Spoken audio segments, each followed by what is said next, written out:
Buenos días, estudiantes de quinto año básico, espero se encuentren bien. En esta oportunidad vamos a ver en la asignatura de lenguaje y comunicación la novela como concepto y elementos y su estructura. En un primer lugar vamos a ver la definición de novela. Suele definirse a la novela como un relato en prosa que sucede a unos personajes enmarcado en una época y ambiente determinados. Las novelas son textos literarios narrativos, son relatos de larga extensión, a diferencia del cuento, por eso se divide en capítulos. Por ejemplo, Matilda es una novela. Yo creo que algunas personas han visto esta película en la televisión. Esa película está sacada, como bien digo, de una novela. En esta novela alguien nos narra o cuenta la historia de lo que le ocurre a Matilda, y es un libro compuesto por 21 capítulos. Ahora veremos la novela y los elementos que la componen. En un primer instancia tenemos la acción. ¿Qué se entiende por acción? Es la serie de sucesos que se desarrollan durante el relato. La acción suele construirse mediante la narración de un conflicto que se plantea, alcanza su punto crítico y finalmente se resuelve a lo largo del relato. El narrador y su clasificación. El narrador es la voz que cuenta o relata sucesos, historias o anécdotas, en cierto orden y con una determinada presentación. El narrador en primera persona participa en los hechos narrados, los vive desde dentro. Por ejemplo, tenemos el narrador protagonista que cuenta los hechos en primera persona, en este caso yo, presentándolos de forma autobiográfica, es decir, que relata su propia historia. Ejemplo, Dios sabe lo que sentí al dejar tantos amigos y apasionados, que eran sin número. Vendí lo poco que tenía, de secreto para el camino y con ayuda de unos embustes hice hasta 600 reales. Si ustedes se dan cuenta, los verbos que están subrayados están todos en primera persona. Por ejemplo, yo sentí, yo vendí, yo hice. El narrador testigo, en una segunda etapa, es un narrador, personaje que interviene dentro del relato, un personaje secundario, pero no es protagonista, cuenta los hechos que ha visto, pero es ajeno al mundo interior del personaje protagonista. Por ejemplo, quisiera no haberle visto más que las manos, me hubiera bastado verlas cuando le di el cambio de los 100 pesos y los dedos apretaron los billetes, trataron de acomodarlos y, enseguida, resolviéndose, hicieron una pelota achatada y la escondieron con pudor en un bolsillo del saco. No hubieran bastado aquellos movimientos sobre la madera llena de tajos rellenadas con grasa y mugre para saber que no iba a curarse, que no conocía nada de dónde sacar voluntad para curarse. Ahí, como ustedes pueden ver, los verbos están todos en segunda persona, ¿ya? Por ejemplo, no están, digamos, como desarrollándose ellos en el yo, sino como una segunda persona. Por ejemplo, él quisiera, él me hubiera. Como ustedes pueden darse cuenta, ocupan el pronombre personal de la segunda persona, él o ella. Narrador en tercera persona. No participa en los hechos narrados, los ve desde fuera, conocido como narrador externo u omnisciente. El narrador omnisciente tiene un conocimiento total de los hechos, de los personajes, incluidos sus pensamientos y sentimientos. Ejemplo, Ana ya estaba enferma cuando la sobrecogió la catástrofe. Su enfermedad era melancólica, sentía tristeza que no se explicaba. La pérdida de su padre la asustó más que la afligió al principio. No lloraba, pasaba el día temblando de frío en una somnolencia poblada de pensamientos disparatados. La regenta Leopoldo Alas Clarín. Como ustedes pueden ver, aquí ya está claro cuál sería el narrador omnisciente, porque dice que ve los hechos desde fuera, y aquí, por ejemplo, una persona como que está observando a Ana y está dando sus características, al menos aquí, más que nada, características psicológicas del personaje. En una tercera etapa tenemos el tiempo en el que se desarrolla la acción que estamos narrando es también importante, ya que marcará el desarrollo de la novela, ya sea porque se trata de un tiempo lineal, en que la historia se narra a través de sucesos que se desarrollan en un mismo tiempo o época, o podemos también explicar nuestra historia con saltos de tiempo o desarrollando acción en el pasado, presente y futuro. Como ustedes pueden ver ahí, las imágenes que nos están dando como ejemplo, ahí tenemos la película Titanic, que también fue una novela que fue llevada al cine.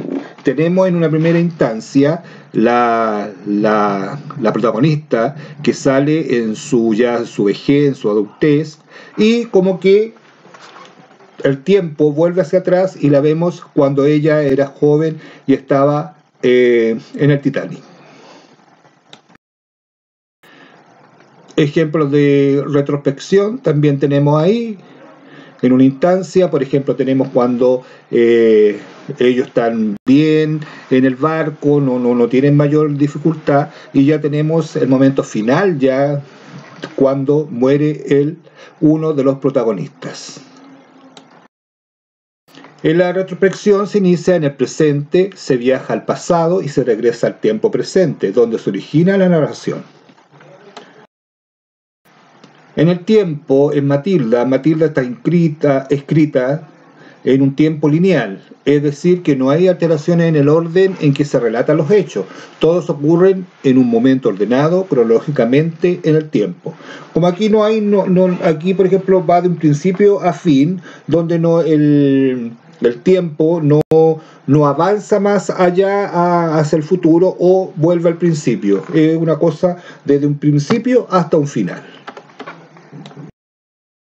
Los personajes. En una cuarta etapa tenemos los personajes que son los que participan en los sucesos narrados. El autor suele caracterizarlos o describirlos física y emocionalmente. Durante la narración, una buena caracterización es capaz de dotar de vida propia a los personajes de una novela. Los personajes se clasifican según su jerarquía o acciones en la novela. Tenemos los principales, que pueden ser el protagonista, presenta cualidades positivas, el autor siempre narra hechos que giran alrededor de este. Por ejemplo, contar la historia de un punto de vista del villano se le denomina protagonista antagónico o antihéroe. Por lo general, el héroe es el protagonista y quienes se lo oponen son los antagonistas o antihéroes. El antagonista vendría a ser el personaje que se opone al protagonista principal de la historia o en general a los héroes y personajes simpáticos de la historia. Los secundarios se presentan en la trama pero con menor frecuencia, siempre acompañan al personaje principal.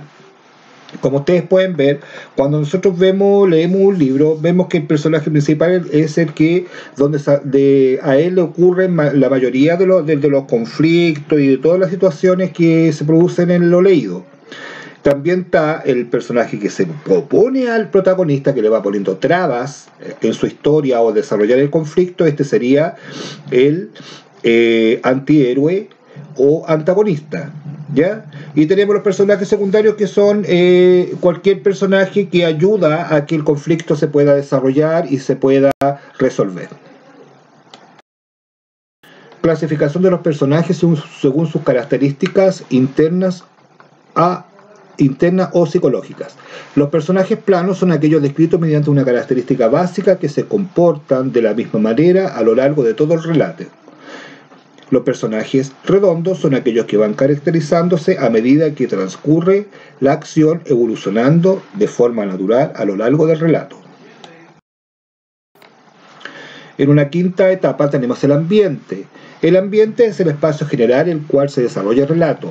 En él se mueven los personajes, existe el ambiente físico y el ambiente psicológico. El ambiente físico es el lugar propiamente tal donde los personajes existen, viven o se mueven. Dentro de él se pueden considerar dos aspectos, el local y el temporal. El ambiente físico local es el lugar donde están situados los personajes y se desarrollan los acontecimientos.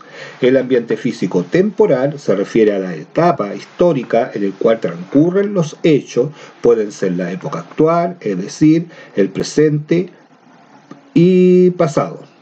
El ambiente psicológico es la atmósfera o clima emocional psicológico en lo cual se desarrollan los acontecimientos. Este espacio está creado por todos los elementos presentes en la historia, aunque se hayan puesto en ella sin perseguir necesariamente este fin. Los factores que influyen en la creación de un ambiente psicológico no siempre pueden delimitarse con claridad. Aquí tenemos imágenes sobre ambiente. En el primero tenemos un bosque, un ambiente natural donde pueden desarrollar varias historias, puede ser por ejemplo de animales, de personas que viven en el bosque. Al lado derecho ya tenemos otro ambiente donde se ve así como que si fuese una cosa así como terrorífica con elementos digamos de terror, de miedo, por decirlo, y se ve que uno al simple vista ve que eso es como algo así como de un cuento de terror que podríamos llamar, una novela en este caso de terror. Aquí también tenemos otro ejemplo de ambiente físico y psicológico. Por ejemplo, primero un ambiente físico, según lo que se ve ahí, es de época, porque es de la antigüedad, digamos, de tiempo atrás. Y en el otro tenemos un ambiente psicológico donde se ve que el ambiente es festivo, es alegre, donde los niños se están divirtiendo. Más o menos esos serían como los ejemplos que tendría yo para ustedes de ambiente físico y psicológico. Espero se haya entendido o tener mayor claridad sobre este texto narrativo. Ahora realizar tu guía de trabajo. Nos vemos en otra oportunidad. Cuídense.